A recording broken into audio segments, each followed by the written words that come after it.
Hello, I'm Mercedes Stephenson, and this is the West Block: politics, perspectives, and players. For over 18 months, 2 Canadians have been detained in China, and earlier this month, they were charged with espionage in that country.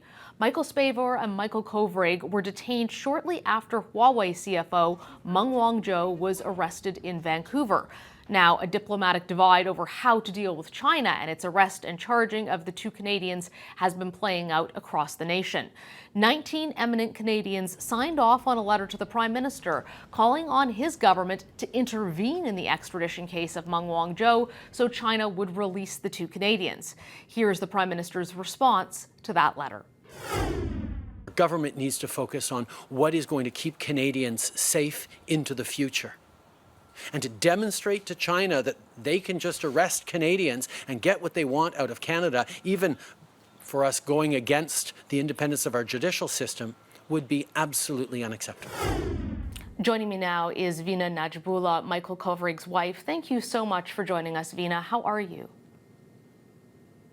Thank you for having me on your show, Mercedes. I am okay. It has been a very challenging and intense week, that's for sure.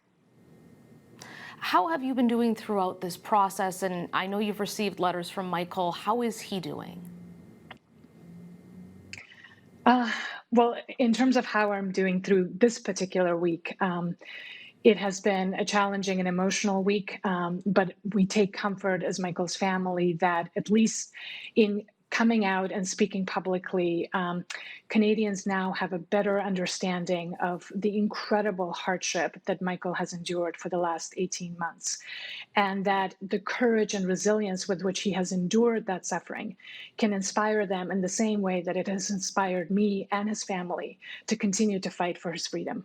And I hope that that will in fact continue. And we are grateful for the hundreds of messages that we have received this week from Canadians around the country saying that they are standing in solidarity with our Michael and Michael Spavor, and that they hope everything can be done to bring them home.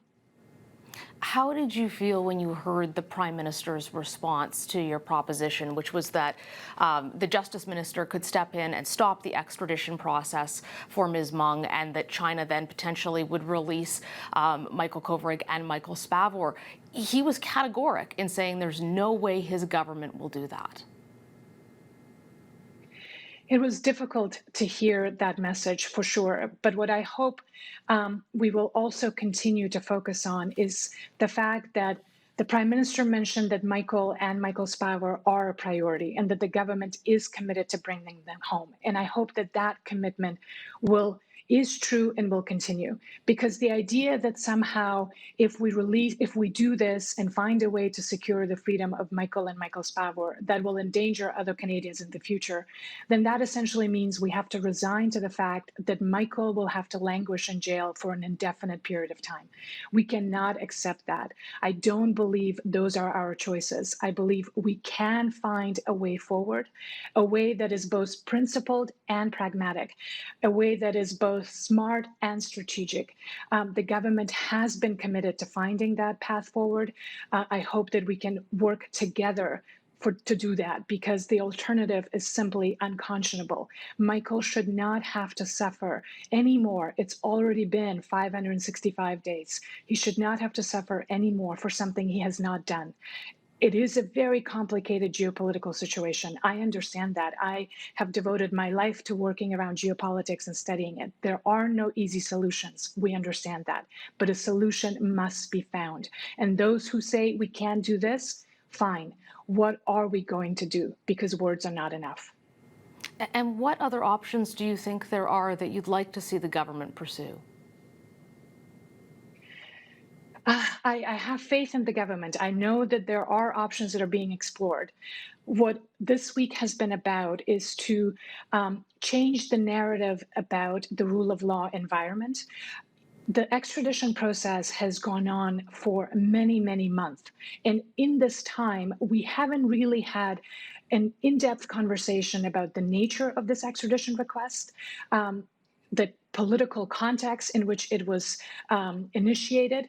I know folks talk about how if we do something, the US may get upset and so forth, but we have to have a much more courageous conversation about the position Canada has been put in honoring this extradition request and whether or not the extradition request was put forward in good faith. There are conversations that need to continue around that. And the fact that we now know that our Minister of Justice has not only the authority, but the responsibility to control that process and to step in should Canadian interests demand that, that is, in our view, progress. Because if anything, it hopefully generates more leverage and more space for the government to continue to negotiate and engage with China, with the United States.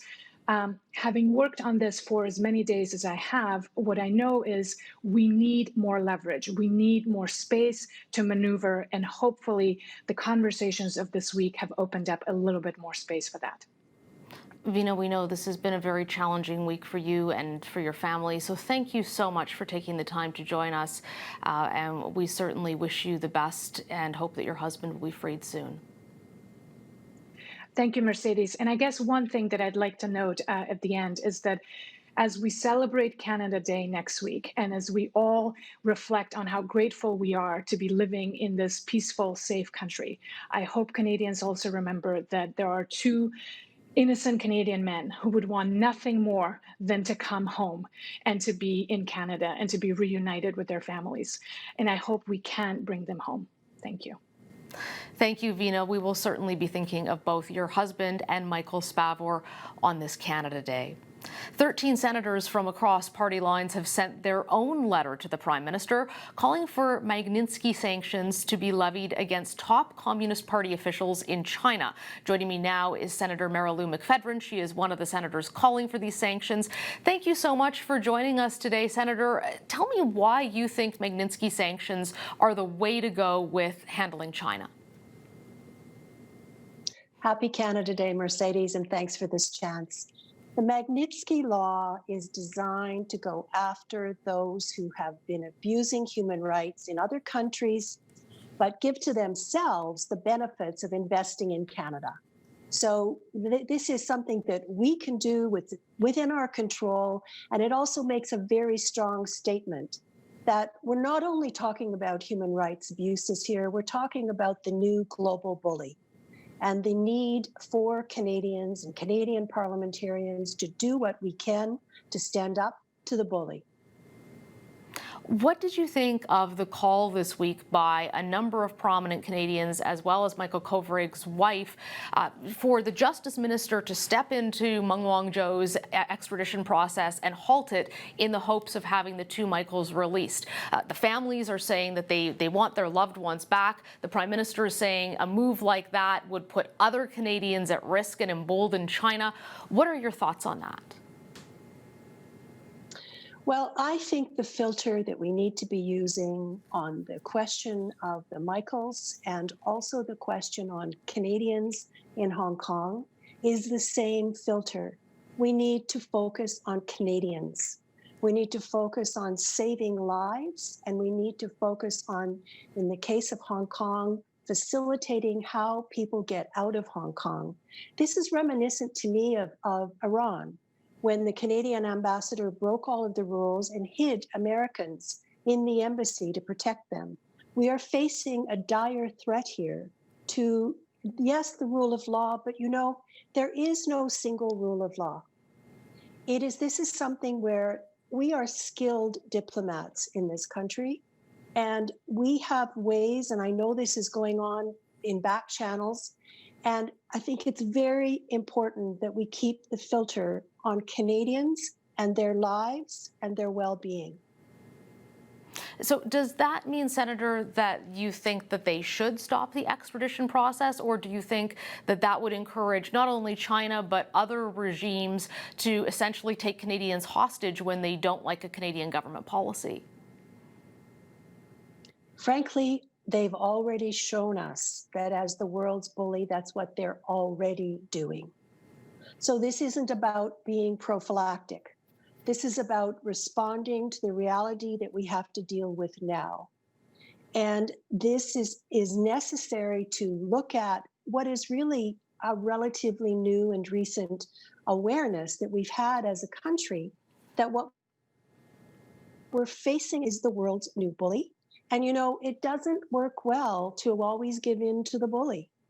That the way in which this situation is being negotiated, whatever our diplomats are doing, whatever our prime minister can do to focus on what needs to be done within reasonable boundaries. And one of the things that was pointed out by Louise Arbour and Lloyd Axworthy and the others that signed the letter to the prime minister urging that the negotiations occur around the Chinese citizen in Canada and our Canadians in China. What they're basically saying, and these are top world experts with a lot of experience in the practicalities of realpolitik, that it is possible to do more, and we should be trying to do more. And that doesn't, in my opinion as a human rights lawyer, that doesn't undermine the rule of law per se. What is being suggested is within the boundaries of the rule of law. And what is being suggested is a focus on solution, and a solution that is about Canadians that are in danger, getting them out of Hong Kong. We need to do an expedited refugee program for Hong Kong. We need to be doing whatever we can to get the Michaels out of China. Senator McPhedran, that's all the time we have, but thank you so much for joining us today. Thank you. That's all the time we have for today. Thanks for watching. For the West Block, I'm Mercedes Stephenson.